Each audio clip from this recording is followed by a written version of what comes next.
Entre les écologistes et les libéraux, on ne se fait plus de cadeaux désormais. Les bleus et les verts sont à couteau tiré et quel que soit le niveau pouvoir, ils se rendent coup sur coup. Le dernier exemple de cette animosité exacerbée remonte à ce matin lorsque Georges-Louis Boucher a suggéré d'organiser une consultation populaire sur la sortie du nucléaire. Un système que les écolos aiment beaucoup, a ironisé le président du mouvement réformateur. On doit faire des commissions consultatives pour les piétons, pour les vélos, pour toutes les histoires de la planète. Mais pour les sujets sérieux, il faudrait mettre les citoyens de côté. Fin de citation.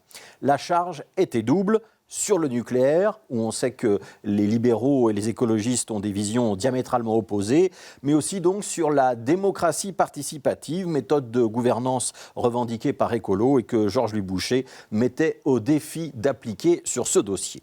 Alors les propos du président du mouvement réformateur tiennent évidemment en grande partie de la provocation. Organiser une consultation populaire n'est pas possible. Et il le sait sans doute très bien. Le référendum n'est pas prévu dans la Constitution belge et si une consultation purement indicative pourrait être envisageable, elle serait tellement compliquée et longue à mettre en place qu'elle serait sans doute dépassée une fois qu'on y arriverait. Pour les Bleus, il s'agissait donc surtout ce matin de faire circuler l'idée que les écologistes ne sont pas en phase avec la majorité de l'opinion.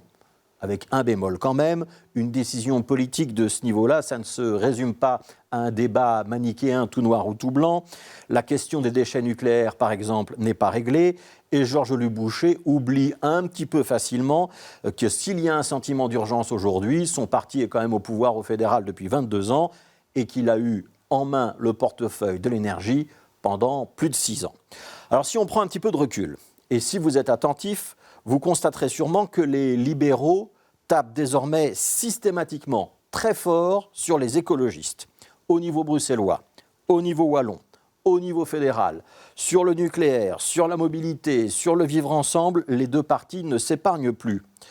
Comme s'ils étaient devenus l'un pour l'autre le meilleur ennemi.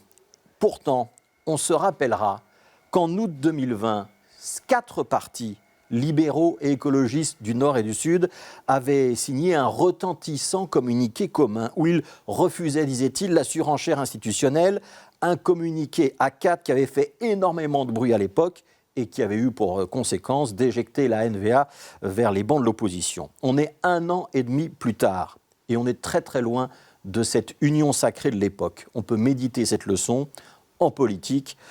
Vos alliés d'un jour seront vos ennemis du lendemain.